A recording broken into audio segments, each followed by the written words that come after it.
Hey there, welcome to the super awesome research segment of my podcast. Are you ready to dive headfirst into the mind-boggling world of psychology, mental health, and all things related? I hope you've got your seatbelt on because we're about to embark on a wild and fascinating journey. Before we jump in, let's make sure you're all set and ready to go. Grab yourself a tasty beverage to keep those taste buds tingling. It could be a refreshing glass of water, a strong cup of coffee, a soothing mug of tea, or hey, whatever floats your boat. We want you to be completely comfortable and fully engaged. Oh, and don't forget your trusty pen and notepad. You'll definitely want to jot down any mind-blowing insights or burning questions that pop into your head. Believe me, you won't want to miss a single nugget of wisdom that we'll be dropping. We're about to blow your mind with some seriously eye-opening stuff. Wow. Whether you're a psychology newbie or a seasoned expert, this discussion is going to ignite your curiosity and passion for understanding human behaviour and well-being. So get cozy, my listeners, and prepare to have your perspectives expanded and your mind buzzing with brand new ideas.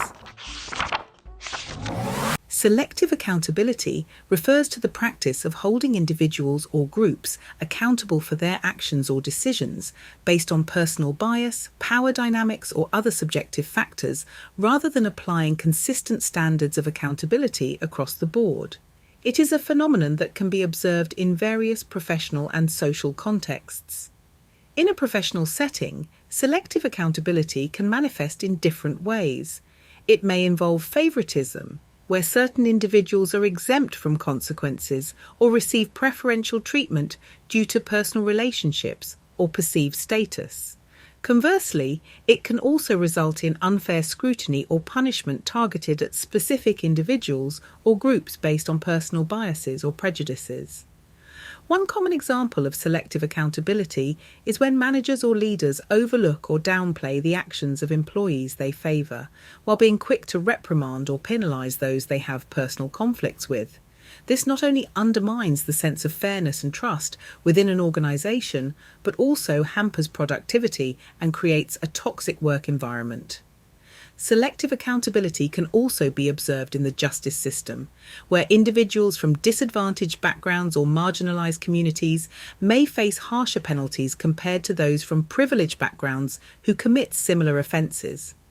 This disparity in accountability perpetuates social inequalities and erodes public trust in the justice system.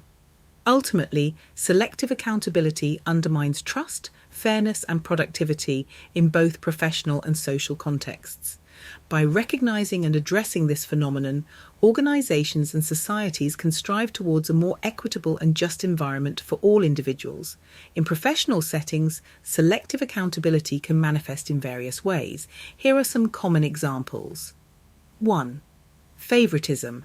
Managers or leaders may show preferential treatment to certain individuals or groups, overlooking or excusing their mistakes or shortcomings while holding others to a higher standard. This can create a sense of unfairness and demotivate those who feel their efforts are not recognised or valued.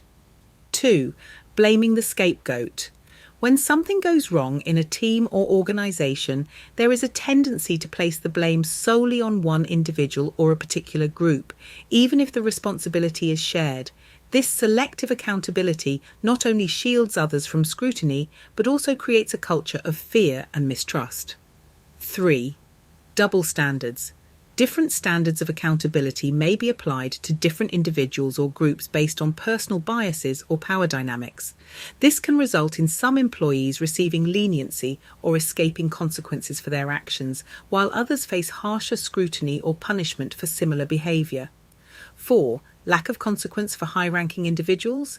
In hierarchical organisations, individuals in positions of power or authority may be protected from accountability due to their influence or seniority. This can create a culture of impunity, where those at the top are shielded from the consequences of their actions, while those lower in the hierarchy face severe repercussions for similar behaviour. 5. Unfair performance evaluations. Selective accountability can also be observed in performance evaluations.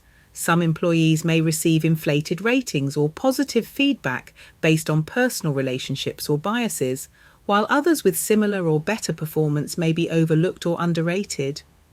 Selective accountability in professional settings refers to situations where certain individuals or groups are held to different standards or are exempt from consequences based on personal biases, power dynamics, or other factors. Here are some common examples. 1. Nepotism. When individuals in positions of power favour their family members or close acquaintances, giving them preferential treatment or shielding them from accountability. 2. Gender or racial bias. Instances where individuals from certain genders or racial backgrounds face more scrutiny, harsher consequences, or are held to higher standards compared to others. 3. Managerial bias. Managers or supervisors may hold their subordinates accountable for mistakes or failures while overlooking their own errors or those of their peers. 4. Inconsistent enforcement of policies. Selective accountability can occur when policies or rules are applied inconsistently, with some employees being held accountable while others are not, depending on personal relationships or the perceived importance of the individual. 5. Unfair distribution of workload. Some employees may be burdened with excessive workloads and high expectations, while others are given more leeway or lighter responsibilities. 6.